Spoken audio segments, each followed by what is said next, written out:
अस्सलाम वालेकुम viewers, hope all is well. आज फिर हमारी मेहमान हैं डॉक्टर तैयबा ताहिर, जो कि लाहौर के एक बड़े रिनाउंड कॉलेज में फ्रेंसिक और पोस्टमार्टम से रिलेटेड एमबीबीएस के स्टूडेंट्स को टीच करती हैं और इसके अलावा ये एस्थेटिक कंसल्टेंट भी हैं। तो पिछली बार हमने इनसे पोस्टमार्टम और फ्रेंसिक रिपोर्ट्स और उससे रिलेटेड प्रोसेस के बारे में बात की थी। आज हम इनसे बात करेंगे एस्थेटिक के बारे में। अस्सलाम वालेकुम डॉक्टर साहिबा। वालेकुम अस्सलाम। Thanks again for joining us. Thank you so much. ये एस्थेटिक जो है, मतलब टू बी वेरी ऑनेस्ट, हम अगर अपने अर्ली डेज़ की बात करें, बचपन की, तो हमने तो बस प्लास्टिक सर्जरी सुना हुआ था और एस्थेटिक का वर्ड सुना हुआ था, लेकिन एस्थेटिक सेंस सुना हुआ था। ये अब एस्थेटिक जो अब बहुत ज़्यादा मेडिसिन भी आ गई है। मेडिसिन, ये एस्थेटिक क्या है? एस्थेटिक बेसिकली प्लास्टिक सर्जरी की आप एक कह लें माइनर सी ब्रांच है। यूजुअली आपने सुना होगा कि बहुत सारे लोग कुछ थोड़ा सा जिनको क्यूरोसिटी होती है या वो चाहते हैं कि हम ज़्यादा खूबसूरत लगें या वो अपनी प्रेजेंट अपीयरेंस से इतने हैप्पी नहीं है, तो दे कंसल्ट। यूजुअली वो पहले प्लास्टिक सर्जन्स को कंसल्ट करते थे। आप देखें डिफरेंट लोगों की बिफोर आफ्टर पिक्चर्स, तो आपको याद होंगे माइकल जैक्सन, उनकी एक्चुअल शक्ल और फिर प्लास्टिक सर्जरीज के बाद वो जिस तरह हो गए थे, तो उनको जो चीज़ नहीं पसंद थी वो उसे मॉडिफाई कराते जा रहे थे और फिर उनकी जो प्लास्टिक सर्जरीज के बाद शक्ल हो गई थी वो रिवर्सिबल नहीं थी। वो वापस कभी उस हालत में नहीं जा सकते थे जैसे वो पहले थे। अच्छा, अब with the passage of time हमने जैसे एस्थेटिक की बात कर रहे हैं, एस्थेटिक मेडिसिन में हम आ गए हैं, तो उसमें एक तो ये जब आप कुछ भी करवाते हैं ना, तो इसमें प्रोसीजर आपको एक तो मिनिमली इन्वेसिव है। जैसे प्लास्टिक सर्जरी में आपको हड्डी निकाल दी या स्किन ग्राफ्ट कर दिया, वो वाली चीज़ें हम नहीं करते। मिनिमली इन्वेसिव यानी आप में कट भी नहीं देते, हम सिर्फ नीडल जितनी प्रिक आती है और उसी से तमाम प्रोसीजर्स होते हैं। ठीक है, इसमें बेसिकली कोई भी स्किन के ऊपर पिगमेंटेशन है, फ्रेकल्स हैं या छाइयाँ पड़ी हुई हैं, इसकी ट्रीटमेंट है। अगर स्किन लटक गई है या आपको ऐसे लग रहा है ढलक रही है और ये इसमें जान नहीं रही, बेजान सी हो रही है, या इसके अंदर थोड़ा जैसे कहते हैं ना कि एक सॉफ्टनेस वो ख़त्म हो गई, उसके लिए भी प्रोसीजर्स हैं। और वो भी सिर्फ एक सिंगल पिन प्रिक जितना, एक सिंगल प्रिक है और उससे आपकी कोलेजन बूस्टर्स के वो भी हेल्दी इम्प्रूव्ड स्किन आ जाती है। इसी तरह झुर्रियाँ पड़ जाती हैं, तो झुर्रियों के लिए भी क्या कहते हैं, तमाम वो झुर्रियाँ जो कि बातचीत करने के दौरान अपीयर हो रही हैं। कोई भी जब आप एक्सप्रेशन देते हैं तो एक मैसिव किस्म की लकीरें चेहरे पे पड़ने लग जाती हैं, हंसते वक्त आंखों के बाहर। अगर आपने हैरानगी का इजहार किया तो माथे पर, गुस्से का इजहार किया तो आईब्रोज के बीच में आईब्रोज के बीच में। तो इस तरह की जो झुर्रियाँ पड़ रही हैं, ये जो डायनामिक इन्हें कहते हैं रिंकल्स, इनके ट्रीटमेंट है बोटॉक्स की शक्ल में, ये भी ट्रीट हो जाते हैं। और बोटॉक्स का तो माशाल्लाह बहुत ज़्यादा इफेक्ट है। अब मेरे कहने का मकसद ये कि चीज़ें तो ट्रीट हो रही हैं लेकिन इनके रिवर्सिबल इफेक्ट हैं। जो फिलर्स हम कर देते हैं, यानी कि जहाँ पे आपको कहीं लग रहा है कि हमारे चीक, यूजुअली विद द एज आपके चीक बोन्स या चीक ये जो एप्पल ऑफ द चीक्स हैं ये ढलक जाते हैं। इधर आपको फिलिंग करवा लेते हैं या लिप में फिलर्स करवा लेते हैं या नाक में कोई बम्प्स हैं तो उसकी स्ट्रेटनिंग के लिए फिलर्स यूज़ होते हैं। तो अगर टेम्पल्स अंदर चले गए यहाँ फिलर हो जाते हैं। आपकी जो लाइन है उसको डिफाइन करने के लिए फिलर इस्तेमाल होते हैं।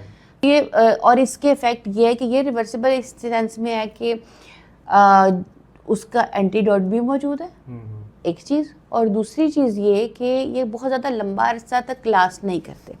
यानी अगर प्लास्टिक सर्जरी अगर किसी ने करा ली है ना, तो वो लाइफ लॉन्ग अब उस शक्ल में चला गया। ओके, प्लास्टिक सर्जरी एक तो पूरा सर्जिकल ट्रीटमेंट है, राइट? नंबर 1। नंबर 2, वो रिवर्सिबल नहीं है। जी। जो एस्थेटिक है, एक तो वो सर्जिकल नहीं है, जस्ट आप उसके इंजेक्शन टाइप, जस्ट आप नीडल इंजेक्ट करते हैं, उससे कोई मेडिसिन या जो भी है। और दूसरा ये है कि ये परमानेंट नहीं है जी। मतलब इसकी लाइफ कितनी होगी? हर एक प्रोसीजर की फ़र्क है। जैसे कोलेजन बूस्टर की बात की थी तो वो भी रहते हैं तकरीबन आधा 6 महीने रह गए, 8 महीने रह गए, किसी का साल भी रह गए, तो उसके बाद ये कि दोबारा सेशन कराना पड़ता है, क्योंकि ये प्लास्टिक सर्जरी के मुकाबले में इतने एक्सपेंसिव भी नहीं है। अगर फिलर्स करवाए जाते हैं तो फिलर्स भी 1.5 साल से 2 साल तक रिटेन करते हैं बॉडी। इसी तरह अगर आपने बोटॉक्स किया तो बोटॉक्स 4 महीने तक रहता है, और नहीं पसंद तो दोबारा ना कराएं, और अगर आपको अपनी वो लुक अच्छी लग रही थी तो आप दोबारा सेशन ले लें। ये जो आपने बताया कि फिलर्स जो हैं, लेट से कोई फेस के कराता है और लेट से उसकी लाइफ 8 मंथ्स है, 8 मंथ्स के बाद वो अब उसका इम्पैक्ट ख़त्म हो गया, रिवर्स हो गया, तो वो जो उसका असली हुस्न था वो उससे भी तो नहीं कहीं जाता? नहीं, ऐसा कुछ भी नहीं, पहले से भी बुरा लगने लग गया कि यार अब तो लाइफ टाइम। देखिए जितने भी प्रोसीजर्स हम FDA अप्रूव्ड प्रोसीजर्स हैं जो भी हम कर रहे हैं, और इनकी कोई भी साइड इफ़ेक्ट्स नहीं है। जो भी चीज़ यूज़ हो रही है वो इतनी अमाउंट में इस्तेमाल होती है कि जो कोई ड्रास्टिक ऐसे इफेक्ट्स ना प्रोड्यूस करे जो कि डैमेजिंग हो, या फिर आपकी बॉडी के लिए रिएक्ट कर जाए बॉडी, यानी कि कोई फॉरेन मटेरियल टाइप। बॉडी का अपना ही पार्ट होते हैं वो इस चीज़ें जो हम करते हैं। इसी तरह PRP की जाती है, ठीक है, ये भी स्किन रिजुविनेशन के लिए इस्तेमाल होती है, डार्क अंडर आई सर्कल्स के लिए, हेयर ग्रोथ के लिए हम लोग एक्सोसोम्स भी लगाते हैं, और स्कैल्प में PRP भी करते हैं जो ग्रोथ फैक्टर्स हैं, प्री मेड ग्रोथ फैक्टर या प्लेटलेट रिच प्लाज्मा। सॉरी ये टर्म्स शायद आपको अभी तो इतनी ज़्यादा ये हो गई हुई हैं मशहूर टर्म्स, और हर बच्चे की ज़ुबान पे हैं, लेकिन ये कि ये इस्तेमाल ये है कि आपको जैसे पौधों में खाद देना ज़रूरी है तो वो अच्छे फलेंगे फूलेंगे, नहीं तो मुरझा जाएंगे। इसी तरह बालों के लिए भी अगर बाल गिर रहे हैं या थिनिंग हो रही है तो आपको PRP करवानी चाहिए, और अगर आप अफोर्ड कर सकते हैं तो pre made growth factors exosomes के नाम से आते हैं, आप वो लगवा सकते हैं। ये भी बालों के लिए खाद का काम करते हैं और फिर हेल्दी बाल ग्रो करते हैं। फॉलिकल जहाँ पे मौजूद है, ये PRP या एक्सोसोम डालने के बाद ऐसा नहीं है कि वहाँ से बाल नहीं उगेगा, इंशाल्लाह तो उग जाएगा। ये हेयर ट्रांसप्लांटेशन जो है ये नहीं, ये आपका हेयर ट्रांसप्लांट प्लास्टिक सर्जरी में आ जाएगा। ये प्लास्टिक, क्योंकि आप एक एरिया से बाल निकालेगा और अंदर डालेगा, ठीक है। और हमारा ये है आपने बहुत ज़्यादा जो हाइजीन का ख्याल करना बहुत ज़रूरी है। कोई टेस्ट करते हैं आप, एलर्जी का टेस्ट? हम ऐसी कोई चीज़ लगाते नहीं है जिससे कि उसको रिएक्शन हो, लेकिन कुछ लोग होते हैं ना कि उनको सेंसिटिव ज़्यादा होते हैं, उनसे हम हिस्ट्री में ही पूछ लेते हैं, जो कि डिटेक्ट भी नहीं हो पाएगी। ये बहुत ज़्यादा ज़रूरी है कि आप कोई भी पेशेंट ट्रीट करने से पहले उनकी हिस्ट्री ले लें कि भाई वो कौन सी मेडिसिन पे हैं, उनको कोई स्किन इशू या कोई ऐसी डिजीज़ तो नहीं। फॉर एग्जांपल रोजेशिया अगर किसी को है, वो एक स्किन डिजीज़ है, ऑटोइम्यून है, और थिनिंग ऑफ स्किन हुई होती है। उस तरह के क्लाइंट्स के अंदर आप उनको स्टिमुलेट नहीं करते, जहाँ आप ज़्यादा स्टिमुलेट करेंगे वो ज़्यादा रेडनेस क्रिएट करेगा। अच्छा, तो हम हिस्ट्री लेने के बाद ये सारे ट्रीटमेंट करेंगे। तो एक तो मुझे जो समझ आई कि एस्थेटिक में नॉन सर्जिकल है, रिवर्सेबल है, मिनिमली इन्वेसिव है, और इसमें आप जो जैसे स्किन लटक गई, रिंकल्स आ गए, क्या रंग भी एग्जैक्टली रंग हो जाता गोरा? अच्छा, रंग भी गोरा हो जाता है, इसीलिए आजकल तमाम लोग गोरे हो गए हैं। हाँ, मतलब ये एक बड़े कॉमन सा हो गया, हाँ, मर्द भी गोरे। तो ये जो आपने ट्रीटमेंट बताया ये मेन और मतलब मेल फीमेल, हाँ बिल्कुल बिल्कुल, और इसमें कोई एग्जाम्पशन नहीं है। ये क्योंकि इतना ज़्यादा वो नहीं है कि आप फलाने का कर सकते हो और उसका नहीं। ऑल राइट, आई थिंक ये भी एक बहुत एक दुनिया है पूरी, एक वर्ल्ड है एस्थेटिक की। और डॉक्टर साहबा ने जैसे कहा कि टर्म्स जो हैं वो अगरचे कॉमन हो चुकी हैं, लेकिन बहुत ज़्यादा इसके अंदर जो है वो एडवांसमेंट है, टेक्नोलॉजी है। और मैं जाते जाते बल्कि एक सवाल और पूछूंगा कि जो इस वक्त इंटरनेशनल लेवल पर जो भी ये एस्थेटिक की टेक्नोलॉजी और फैसिलिटीज़ मौजूद हैं, क्या वो सारी पाकिस्तान आ चुकी हैं या अभी? तकरीबन मतलब कुछ इन द वे होंगी, लेकिन तमाम आ चुकी हुई हैं। जो हमारे डॉक्टर्स हैं वो भी कोई UK से ट्रेनिंग लेकर आ रहा है, कोई कनाडा से, कोई दुबई से, और फिर वो आगे जो और स्टूडेंट्स को भी ट्रेन कर रहे हैं। तो ये कि टेक्निक वाइज भी जो हमारी एस्थेटिक की एसोसिएशन है उनके अंदर माशाल्लाह तमाम लोग बहुत ही क्वालिफाइड हैं, और वो जो ट्रेनिंग्स दे रहे हैं वो भी बहुत अच्छी हैं माशाल्लाह। और कॉस्टली कितना है?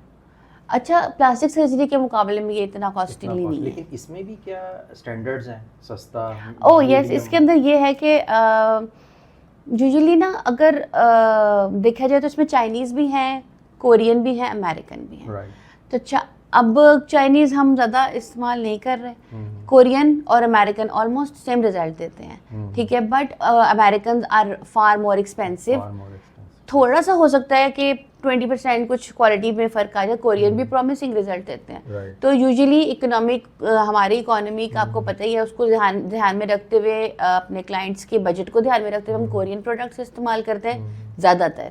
पर अगर कोई डिमांड करता है कि मुझे अमेरिकन ही लगवानी है, तो हम we can not, if the person is paying, तो हम कौन होते हैं रोकने वाले। और साइड इफेक्ट्स नहीं मतलब है, पहले से भी जाए, नहीं ऐसा कहीं पे भी नहीं होता पहले से चला जाए। बाकी ये है कि अगर आपने किसी से ट्रीटमेंट कराया है, आपकी पहले काउंसलिंग होती है, if you get satisfied then you can, आपका कंसेंट होता है तो हम आगे चलते हैं। अगर आपको थोड़ा भी डर लगता है तो it is there is plenty of time to make your own mind. आपका माइंड बनता है तो आप करवाएं, और जब आपका इंशाल्लाह रिजल्ट इतने अच्छे होते हैं कि फिर they can not stop themselves कि वो कहते हैं अच्छा ठीक है अब ये करा ली, ये करा लो, और अगर अच्छे रिजल्ट ना हो तो फिर जाहिर है कोई दूसरी दफ़ा नहीं आता। तो इस तरह ही है। और मैं ये कहना चाहूँगी कि अगर आपको कोई भी टर्म नहीं समझ आई या कोई चीज़ पूछना चाहते हैं तो आप कमेंट्स में पूछ सकते हैं। Sure. मेरा इंस्टाग्राम पेज भी बता दें। Thank you so much doctor साहिबा, आपका फिर से एक बार शुक्रिया। Thank you. आपके पास बहुत ही मल्टी डायमेंशनल नॉलेज है, वो हम आपको मज़ीद अपने जो है ना इसमें पॉडकास्ट में बुलाते रहेंगे। तो व्यूअर्स, आप एक काम कर लें कि हम डॉक्टर साहिबा को नेक्स्ट टाइम लाइव सेशन में बुलाएंगे, ताकि आप अपनी जो स्पेसिफिक जो स्किन से रिलेटेड या फेस से रिलेटेड जो चैलेंजेस हैं उनके सवालों के जवाब ले सकें। लेकिन उसके लिए फिर आप चैनल को जल्द अज जल्द सब्सक्राइब कर लें ताकि आप उनके लाइव सेशन को ज्वाइन कर सकें। Thank you so much. अल्लाह हाफ़िज़।